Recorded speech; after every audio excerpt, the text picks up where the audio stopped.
Kukunin lisensya ko. Oo. Kaya sabi ko sa kanya, tikitan niya ako, pero hindi niya pwedeng kumpiskahin yung lisensya ko. LTO lang ang may karapatan na kumuha ng lisensya ko. Sabi ko, mas mataas sa kanila ang LTO. May baba ng memo ng LTO na hindi sila required mag-kumpiska. Pinapakita kasi yung ordinansa ay pagkain. Hindi yung ano ko, lisensya ko. May ano kami rito, ordinansa kami. LTO boss ang ano boss? LTO boss ang mataas sa inyo boss? Sino? LTO. Ganun dito sa Dasma.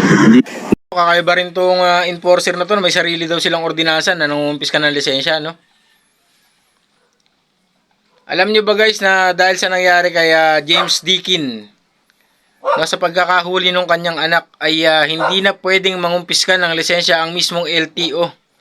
Okay, wala nang deputize ngayon, wala nang deputize na LTO personnel. Wala na ring ordinansa na pwedeng magkumpiska ng lisensya ng kahit na sinong motorista, no?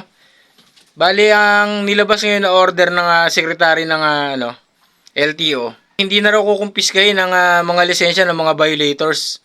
Kundi ilalagay na lang daw nila sa alarm, no? So hindi ko kumpiskahin pero i-set nila sa alarm status hangga't hindi na babayaran. Nga yung 15 calendar day rule, no, na nakaset sa LTO ay ginawa na rin 15 working days. Ibig sabihin kahit lumagpas, kahit magkaroon ng mga holiday sa nasabing mga petsa ay idadagdag, no? Ibig sabihin kung 15 working days nagkaroon ng Sabado at Linggo at holiday, kung 4 na araw yon magiging 19 days, no? So yun ang naging pagbabago, no? Dahil sa nag-viral na issue ng anak ni James Deakin. So ayan para sa kaalaman ng lahat ng rider, ng mga motorista, hindi na po pwedeng mangumpiska ng lisensya ang kahit na sino. Pag nagkaroon kayo ng violation, even LTO, hindi na po sila authorized mangumpiska ng lisensya dahil suspendido na ang pag-confiscate ng license.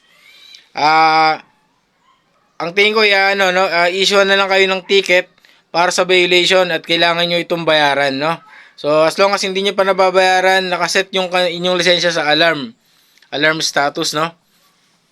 So, yun ang naging resulta ng naging viral na pagkakahuli ng anak ni James Deakin, no, na kilalang transport advocate at yata to, host yata to. So para sa iyo, naging maganda ba yung nangyari na yan? Na hindi na kukumpiskahin yung lisensya mo at wala na rin yung mga tulad nito na taga na nagsasabing may ordinansa sila para kumpiskahin, no? Malaking abala yan. Naranasan ko na rin yan, no, dati. Na kahit na taga Antipolo ka, kukunin yung lisensya mo para balikan mo ro, no? Para balikan mo doon, natubusin. At isa pa, nagiging source din kasi ng corruption yung na yan. Pagkumpiska ng lisensya. Halimbawa, o-operang ka ng enforcer, no? So, corruption na yun. O-operang ka para hindi na kunin yung lisensya mo, maglalagay ka. Yun yung may iwasan na sa mga sa mga ganung pangyayari. So para sa iyo, makakatulong ba yung nangyari na to? O anong opinion mo? Lagay mo rito.